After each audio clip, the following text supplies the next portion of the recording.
साबुन कम रगड़ो ज्यादा। आज की थेरेपी ये है, जब नहाने बैठते हैं तो लोग साबुन ज्यादा रगड़ते कम। पानी को ठंडे ठंडे पानी से, गरम गरम पानी से और फिर बाहर आ गए। नहीं, नहाने जब बैठो तो नहाने के 4 मोस्ट इम्पोर्टेंट ऐसे आपके बॉडी के पार्ट्स है जिसको रगड़ना बहुत जरूरी है। सबसे पहले तो बैठो तो बकेट भर के बैठो। जिनके शरीर में गर्मी बहुत है तो गुलाब का जल डालकर बैठना। जिनको शरीर में चर्म रोग होता है तो फिर उस बकेट में एक रात पहले उबलता हुआ पानी भर लेना और उसमें नीम के पत्ते डाल देना 15 से 20, ताकि वो नीम का पानी बन जाए। सुबह तक ठंडा हो जाता है पानी, कूल, नॉट चिल्ड, लेकिन वही हॉट वाटर आपका कूल वाटर में टर्न हो जाता है।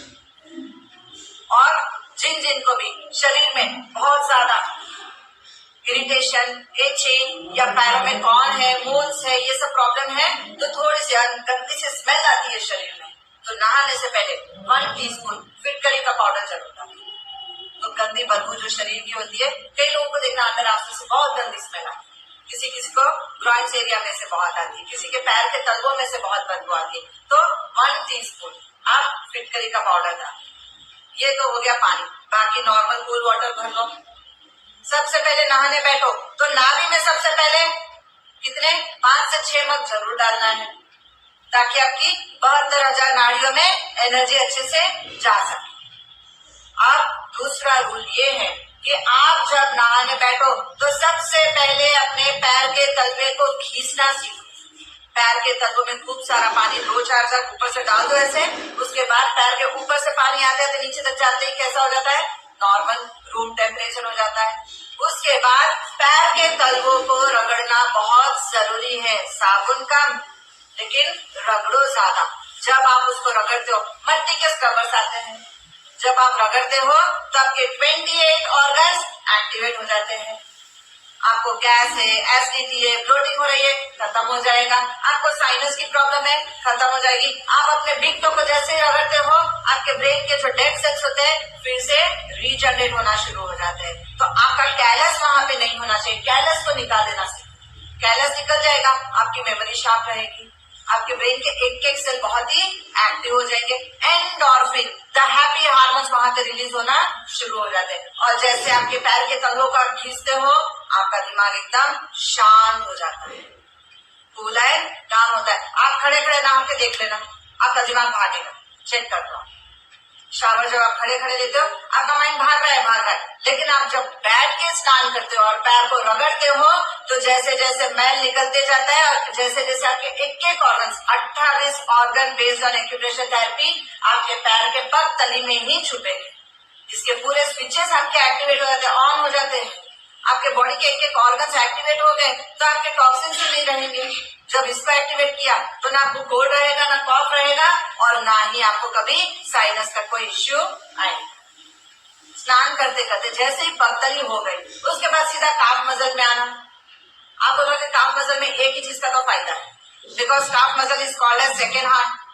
नहीं, calf muscle is not only called as second heart. इसमें एक एलियोलोस बोल के एक ऐसा मसल होता है जहां से अगर आप उसको अच्छे से मसाज करते हो तो आपका डायबिटीज नीचे कंट्रोल में आ जाता है। आप जैसे उसको रगड़ के एकदम से स्नान करते हो आपका बीपी नीचे आ जाता है। आप जैसे उसको रगड़ के नहाते हो आपके पेट में जो वायु जमा हो जाती है, गैस जो जमा हो जाती है, ये गैस देखो पहले के जमाने में दादी नानी क्या करते थे, जब बच्चे कंप्लेन करते थे पेट दुख रहा, बस एक ही बात बोलती थी, हींग लगा पिंडली दबा।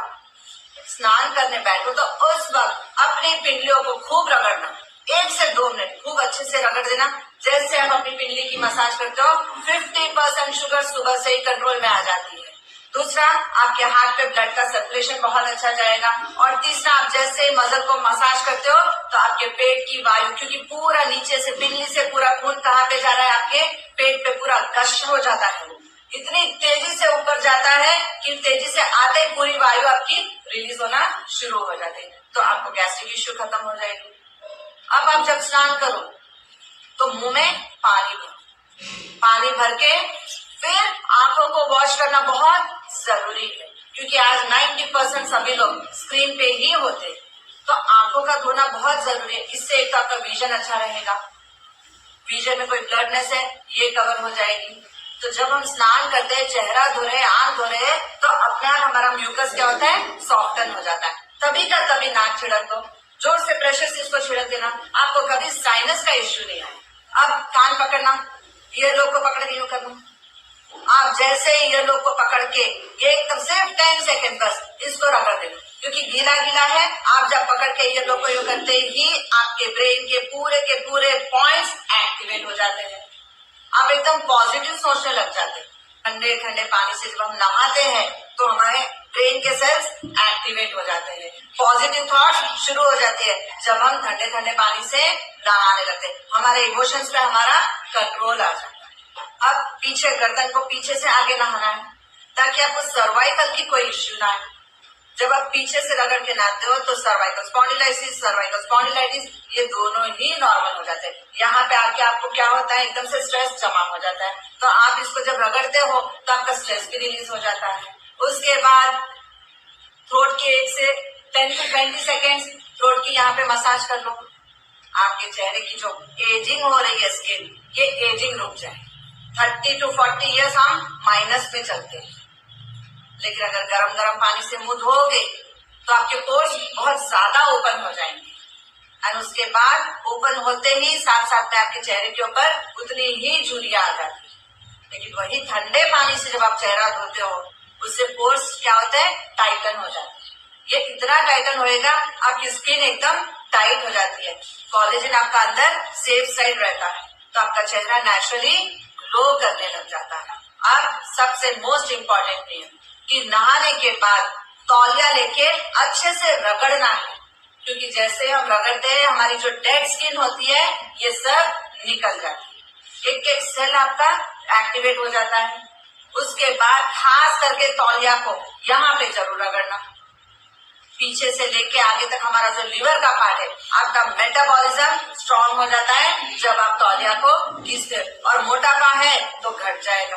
अब 1 बूंद मस्टर्ड ऑयल, इसके बाद मस्टर्ड ऑयल सरसों का तेल कंपल्सरी नाभि में 1 बूंद जरूर लगाना है। इसके अंदर एक ऐसी प्रॉपर्टी, मॉइस्चराइजिंग प्रॉपर्टी होती है, जो आप जैसे ही लगाते हो चेहरा आपका एकदम ग्लो करने लग जाता है। आपकी नाभि सीधा लेके आपके चेहरे तक को पहुंचा देता है। अगर रोज 1 बूंद का नियम कर लो, आप स्नान करने के बाद सिर्फ 1 बूंद मस्टर्ड ऑयल का नाभि में लगा दें, इसका मॉइस्चराइजिंग प्रॉपर्टी आपके फेस को ग्लो करता है। मेलास्मा, डार्क सर्कल, आपके चेहरे पे जो रिंकल आ जाती है, आपकी जो स्किन जल्दी एज हो जाती है, ये सब क्लियर हो जाता है जब आप नाभि में स्नान करने के बाद, क्योंकि सारा टॉक्सिन निकल गया।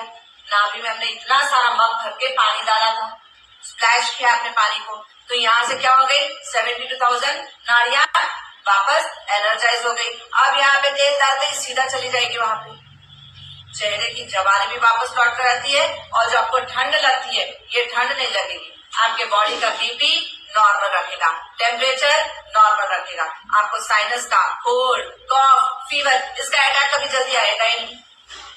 इसलिए स्नान करने के बाद 1 बूंद मस्टर्ड ऑयल नाभि में लगाना है, और 1 ही बूंद ऐसे ले लेना, नाक में लगा देना, जिससे ना आपको सर्दी, न खांसी, न ब्रोंकाइटिस, न अस्थमा, न निमोनिया की प्रॉब्लम।